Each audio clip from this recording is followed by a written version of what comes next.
തെരഞ്ഞെടുപ്പ് ഫലം ഏകാധിപത്യത്തിനുണ്ടായ തിരിച്ചടിയെന്ന് കോൺഗ്രസ് അധ്യക്ഷൻ മല്ലികാർജ്ജുൻ ഖാർഗെ. കഴിഞ്ഞ 10 വർഷം രാജ്യത്തുണ്ടായത് വിഭജന രാഷ്ട്രീയവും വിഭാഗീയതയുമാണെന്നും അദ്ദേഹം പറഞ്ഞു.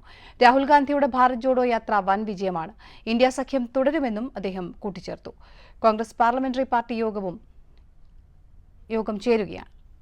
ലോക്സഭാ തെരഞ്ഞെടുപ്പ് ഫലത്തിനു ശേഷം ചേർന്ന വിപുലമായ കോൺഗ്രസ് വർക്കിംഗ് കമ്മിറ്റി യോഗത്തിലാണ് ഖാർഗെ ഇക്കാര്യങ്ങൾ വ്യക്തമാക്കിയത്. മോദി സർക്കാരിന്റെ ജനാധിപത്യ വിരുദ്ധതയ്ക്ക് കനത്ത തിരിച്ചടിയാണ് തെരഞ്ഞെടുപ്പ് ഫലം. കഴിഞ്ഞ 10 വർഷമായി രാജ്യം കണ്ടത് വിഭജന രാഷ്ട്രീയമാണ്. ഭാരത് ജോഡോ യാത്ര കോൺഗ്രസിന്റെ വോട്ട് വിഹിതവും സീറ്റുകളും വർദ്ധിപ്പിച്ചു. മണിപ്പൂർ, നാഗാലാൻഡ്, ആസാം, മേഘാലയ, മഹാരാഷ്ട്ര എന്നീ സംസ്ഥാനങ്ങളിൽ വലിയ വിജയമാണ് പാർട്ടി നേടിയത്. മഹാരാഷ്ട്രയിൽ ഏറ്റവും വലിയ ഒറ്റകക്ഷിയാകുവാനും കോൺഗ്രസിന് സാധിച്ചു. രാജ്യത്തിന്റെ വിവിധ തുറകളിലുള്ളവരെല്ലാം തന്നെ കോൺഗ്രസിനെ പിന്തുണച്ചു. ജനാധിപത്യവും ഭരണഘടനയും സംരക്ഷിക്കുവാൻ രാജ്യത്തിന്റെ വിവിധ തുറകളിലുള്ളവർ കോൺഗ്രസിനെ പിന്തുണച്ചു.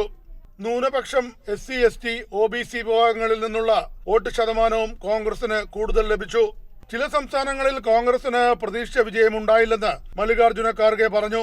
ഈ സംസ്ഥാനങ്ങളിൽ സംഘടനാ പ്രവർത്തനം മെച്ചപ്പെടുത്തും. കൂടുതൽ ശക്തിയോടെ തന്നെ തിരിച്ചുവരവിന് കോൺഗ്രസ് ശ്രമിക്കും. ഇന്ത്യ സഖ്യം തുടരുന്നതിൽ കോൺഗ്രസ് പ്രതിജ്ഞാബദ്ധമാണെന്നും മല്ലികാർജ്ജുന ഖാർഗെ പറഞ്ഞു. തെരഞ്ഞെടുപ്പ് കാലത്ത് ഇന്ത്യ സഖ്യം ഉയർത്തിയ വിഷയങ്ങൾ പാർലമെന്റിനകത്തും പുറത്തും തുടർന്നും ഉന്നയിക്കും. വിനയത്തോടുകൂടി ജനവിധിയെ അംഗീകരിക്കുന്നുവെന്നും മല്ലികാർജ്ജുന ഖാർഗെ കൂട്ടിച്ചേർത്തു. അധികാരമുണ്ടെങ്കിലും ഇല്ലെങ്കിലും രാജ്യത്തെ ജനങ്ങൾക്ക് വേണ്ടി കോൺഗ്രസ് പ്രവർത്തിക്കും.